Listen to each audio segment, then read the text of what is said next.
Hello, everyone, and welcome to Bloomerangas podcast. I'm very excited today to have a Lithuanian graphic illustrator. Her name is Eglė Plytnikaitė. Welcome, Eglė, to our podcast. We have the similar name. Hi, thank you for having me. So you really have done amazing things. Illustrations have a very unique, bold style with some vintage warmth. And you have worked for such clients like New York Times, The Guardian, United Nations, Bank of America. So it's really an impressive client list. So do you mind sharing for the beginning, how did you start this journey? What took you to illustration, and how did you develop your distinctive style? Yeah, so I never studied illustration. I studied architecture, and I understood that was a very decision based on what my parents wanted, probably because I was really good in arts, but I was also good in math and science. And that was the middle ground that we agreed, because I wanted to study arts and they wanted me to study economy, and we agreed in the middle that okay, architecture is somewhere in the middle. It's between like art and science. So, and they just wanted me to have a career that is, that I can make a living from, let's say. And when I finished my studies, I understood that I lack creative freedom in the architecture field, and then I just allowed myself to very honestly answer the question, what do I want to do? And I always wanted to illustrate. And my first commission was children's book, and that was a dream for me in the beginning. I thought it's going to be great, and then I took the job and I hated it. Like, it was honestly not the thing. What didn't you like about it? I think it has a lot to do with that particular book. Like, it's not exactly that I don't like the children's illustration field, but that text especially didn't inspire me, and it was quite limiting. And I also felt that I don't really use my potential in there. Then I started to explore what other types of illustration can you do, because growing up in Lithuania, unfortunately, I had a very narrow-minded approach to illustration. I thought that it's only books, and basically children's books. But then when I started to explore, I understood that there is a huge editorial field, especially in the US, for example, where they have magazines for basically everything. And thankfully, we already had some amazing Lithuanian illustrators like Kotryna Žukauskaitė and Karolis Strautniekas. They were working in that field already, and I would say that they were opening many doors for us just by their example of what's possible. So I just started following their careers, especially Kotryna. She was working with popular science a lot, and a lot with like medical publications for a wide audience, and I understood that that's exactly what I want to do, because she was illustrating like articles that are very complex, very difficult to understand, and her illustrations were giving so much more context to it that it was way more easier for the reader to understand what the whole thing is about. And I was like, that's what I want to do. So then I started to train myself, like just make some illustrations for the articles that I read. I started approaching art directors a lot, and I'm very grateful to every art director that answered me, and not necessarily saying that, oh, your work is great, people hire you, but just giving me tips what's wrong with my work. Because when you are developing your portfolio, when I check my first works, they are like, I mean, they are what they are. Early days. Yeah, exactly. But then it's so important to support those beginners and to give them tips, to say that that's what you are doing right and that's what you are doing wrong. And that's why I always try to do that when people approach me, when beginner illustrators approach me. I always answer them, because so many people helped me on the way, and I wouldn't be where I am without them. So yeah, that was my path. I was just trying to build my portfolio, looking for contacts, and bit by bit, a little commission there, and then you start to understand how the whole field works. And on the way, I was also developing my style. And that was a very difficult part because you have so many possibilities, so many techniques, so many visual languages, and then you need to decide who you're going to be. Yes. And especially now, I feel that so many, even art directors, they say that they want you to have the very distinctive style, which is nice, but also limiting in the way, because even now when I develop my style further, I always question myself, not always, but sometimes question if it still looks like me, can I do this or can I go this way? But then in my case, it was basically going to therapy and understanding who you are, what makes you you.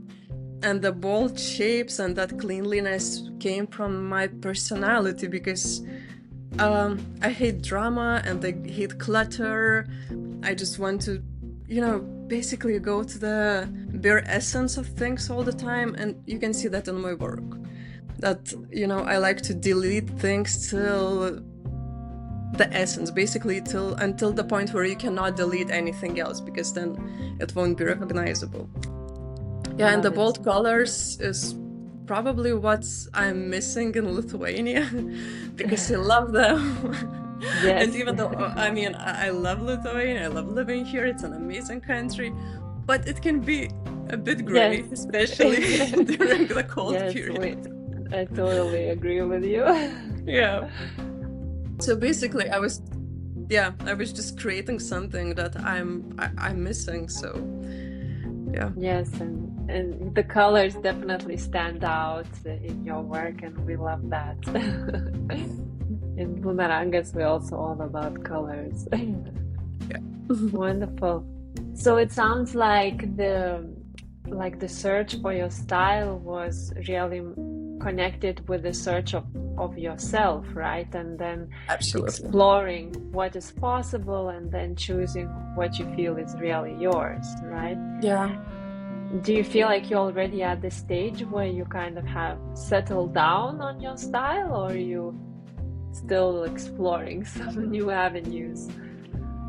I think that it's changing bit by bit, but basically I am happy with the visual language that I have now, but I'm not sure who I'm going to be in 5 years.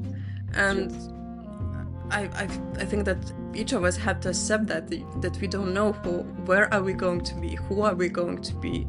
So I'm happy now. I don't know what's going to happen in 3 or 5 years. Maybe I will change completely. Who knows? Yeah. All right. And how do you find these days the usage of AI? Do you use it at all in your work, or inspirations from that technology, or it's something you stay away from? That's a huge topic, and I have a lot of ethical questions for AI, because I feel that it's extremely unethical how it's trained, that it's basically stealing, and also the environmental aspect of it, that it's extremely polluting. At the same time, you cannot ignore it, totally. So I'm trying to keep up to date, to know what it can do and what are the limitations of AI.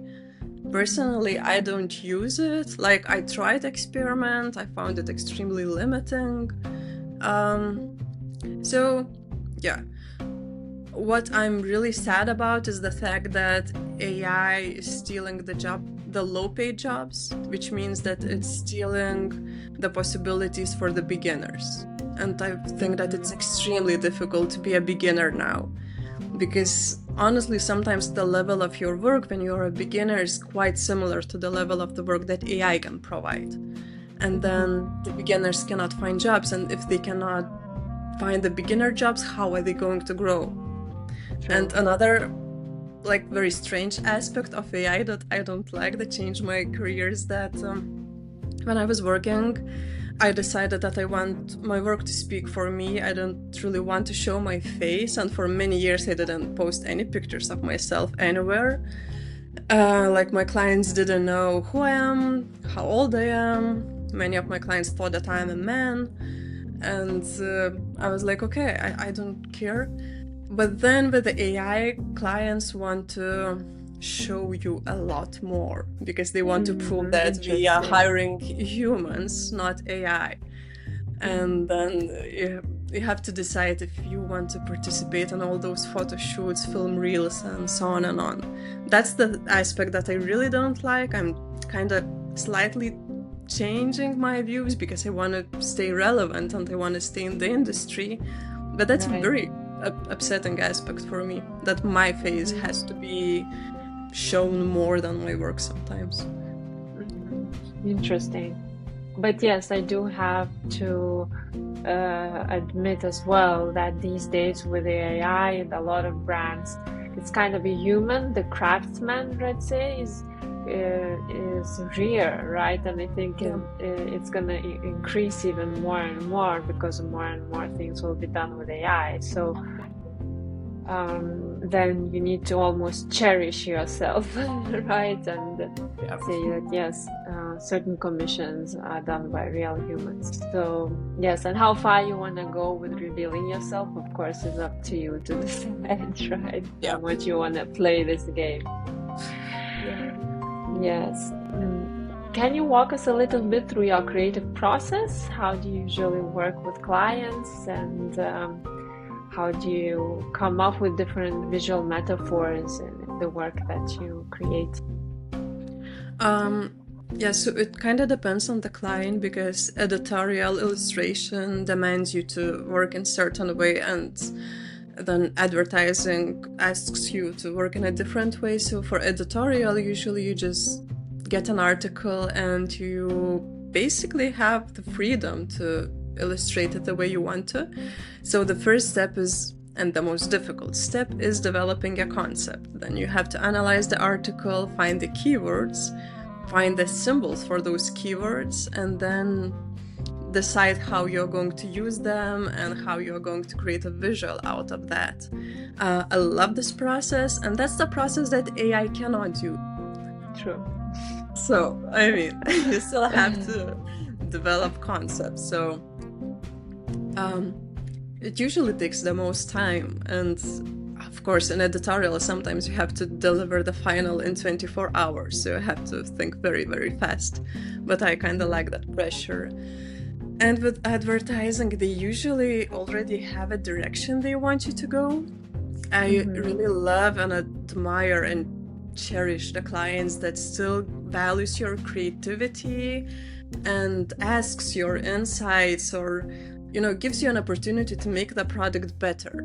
Because I don't want to be used as an AI, I'm not really interested in the project where I just received the prompt and then I have to deliver the visual according to that prompt. So, I mean, if any art directors or creative directors are listening, like, my advice is to use the illustrators, because especially when you know your style and your visual tools, you can bring so much more to the project. So but sometimes you just get the prompt and you have to deliver the final in your style. Yes, all depends with clients, right? Exactly. Yeah. So you've collaborated with renowned clients, right? Like New York Times, Bank of America, United Nations. What have you enjoyed working with these clients the most, and sort of how has your work been influenced in any way based on clients and sort of the way you evolved? Or can you just share a little bit of experience? For New York Times, especially for Illustrator, it's quite a big name, I mean, it is. And the thing that I enjoy the most is working with really passionate creative teams. And usually the big client means not only the fact that you will be able to add them to your portfolio or client list, but also that you will have a possibility to work with a creative elite. Because oh my God, like those minds are amazing. And it's just, I feel so privileged that I have a chance to work with them. And especially, as I just mentioned before, I love creative directors that kind of plays creative ping pong with you, where you exchange ideas, you develop them together, and he really listen to you. And I mean, I'm always very open to criticism and to their insights, but it's nice when you feel that you're collaborating, you're not just performing according to their rules. So that's the aspect that I love the most, and surprisingly, the biggest clients were the ones that listened to my creative insights the most. And I thought that that's their creative strength, that they hire you and then like use all your abilities. And I just love that. And I because of many NDAs, I cannot name the client, but with one of my biggest clients, when I asked them like which visual directions they want me to choose, they just said, you are going to do this project, so you have to decide that. It's not up to us. And I was like, okay, I mean, that's what I love. Because then I feel that it's really going to be my work, and then I really want to do it like as good as possible. Because sometimes when you just, once again, just follow the prompt, you use that, you lose that creative spark, and you get to the point which is very upsetting, where you are just like, okay, I will do this, I will never add this to my portfolio, and no one will ever know that I did this, but okay. Yeah, it's just for the money then. Yes, yep. I can connect with what you're saying a lot. I've also worked with quite some big names before, and I learned that big clients, they don't have time to micromanage, and then they know how to delegate and to kind of entrust a project to you, and then you naturally then feel responsible, right, for the end delivery, and therefore you want to give your best. It's exactly sort of a byproduct of the freedom that you get, right? Yeah. So and that's why big clients are big, because you need to know how to empower people, right? And then you can do other things. I think the most limiting and frustrating clients were, for me, the small clients, which really are obsessed with controlling everything and micromanaging, and then you realize, well, that style of work doesn't connect with growing, and exactly. I mean, you just you just said the same thing that I'm feeling, so thank you. Yes, it's really it's great to work with the best. And I mean, as a creative person, I'm sure that sometimes you've experienced like creative blocks, right? Or times when you maybe are out of ideas. How do you usually overcome that? Or how do you fuel your own inspiration to always be resourceful? Honestly, I don't really have a lot of creative blocks or have this issue, but I feel that I just try to follow my daily discipline quite a lot. I know which things are crucial to me, like doing sports. I do a lot of rock climbing and being in nature, and I just see that as a necessary part of my routine, because creative blocks come when I'm too tired. It's just that my brain cannot keep up, and then usually my answer is just go to sleep because you're just exhausted. That's the creative block that you have. So honestly, just taking a good care of yourself is just so necessary. Otherwise your body cannot keep up with the pressure and bring any good ideas or decisions. Love that. So self-care, right? And discipline.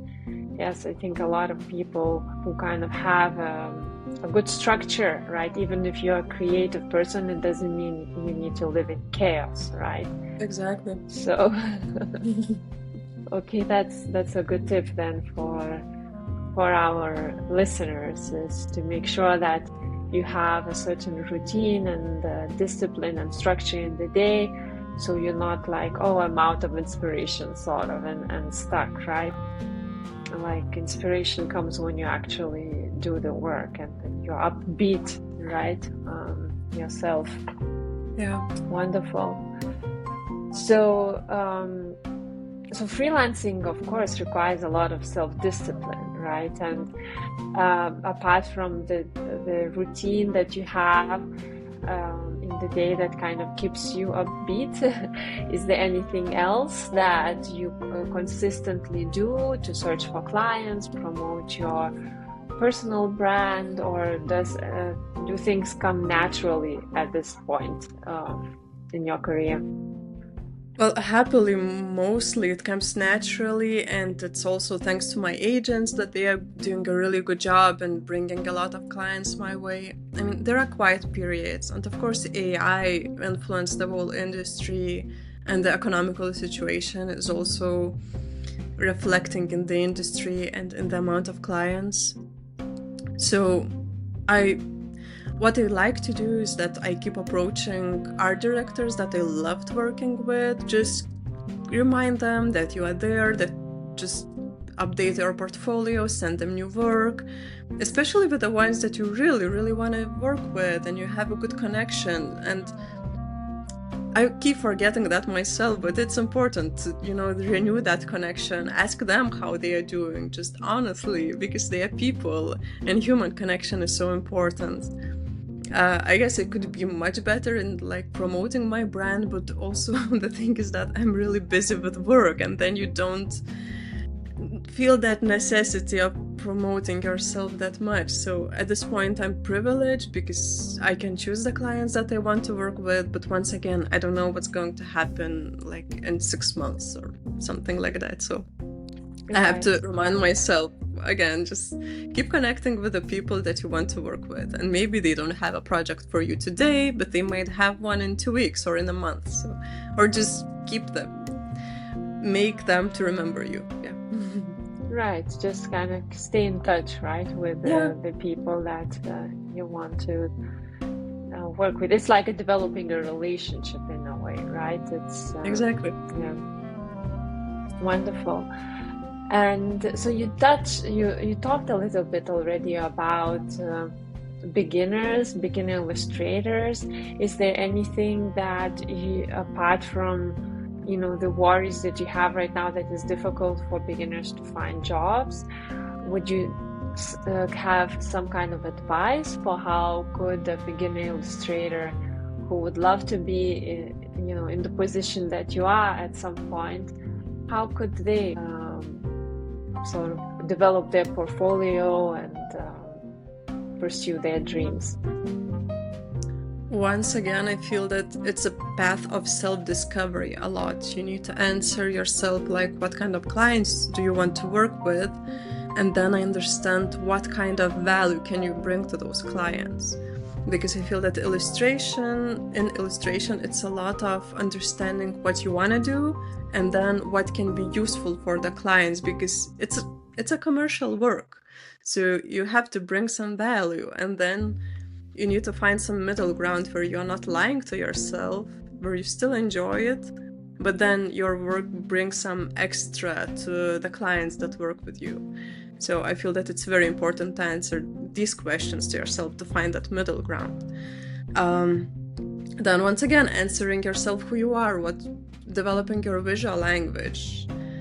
And the weird thing that is extremely important in my head is that you have to have people who support you, because in the beginning it's extremely difficult. Like, you have so many self-doubts, so many questions, so the money is not there yet, the clients are the small ones that micromanage you, and then you still have to keep going. And if you keep going for long enough, you will get there for sure.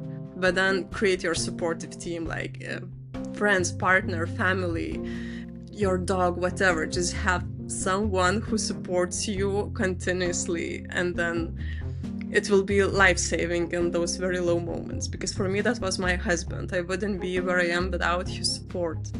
because every time I was complaining that, okay, I won't make it, like I'm just going to quit, I will go and work as a cleaner and that's it. And that's a good job, I mean, but that's not exactly my dream. That's why he was like, okay, stop complaining and go to work. And it really helped me to get where I am, just that support, the rough support in a way, that stop complaining and just go to work, don't waste that time to complain. So find that person that supports you in a way that you need support. So you need to be supported. Advice. And how long is that long enough? Like you're saying, you know, you keep on going and at some point you end up there. But then, you know, like what period is that, let's say, checkpoint when you say, well, maybe I just need to keep on moving, or maybe I'm not going in the right direction and I need to make a turn? Like how many years, for example, would you say that is? Well, everyone has a different timeline. Yeah. And it really depends on the outside world, because if you jump into the game when the situation is great and there is a lot of work, you will have one timeline. But if you come now with AI and the economy and everything that's happening, it's going to take longer. And once again, that's why I'm really sad for the beginners, because that keep going period will be longer for them. So you need to be persistent and goal oriented, and of course if you love what you do, you know, it will come naturally. But it's true that all of us have these periods of self-doubt that we really need somebody else to encourage us. Oh, especially when you're creative. So. Yes. And when you work in a way on your own, right? That this especially becomes important. So what would be your dream projects for the future? Is there anything that you have in the horizon that you'd like to try out, or do you mind sharing a bit on that? Well, of course there are a couple of clients I still want to work with, but I'm in discussion with them now, so I cannot really share the names because it's already in process. And then, surprisingly, the dream project that I want to do for myself is a children's book, but the one that I really want to illustrate. So I'm writing my first children's book and then I'm illustrating it myself. So it's a nice circle how I came from the project that I really didn't enjoy. And now I feel that I want to do the same, but in my way. So. Wonderful. So I wish you that. And thank you so much for joining our podcast. And for all our watchers on YouTube, you'll find the links to Egle's work in the comments. And for those listening to us via Spotify, please go to our blog and you'll find all the images of her work and the links there. So thank you so much, and we'll see you the next time. Thanks. Bye.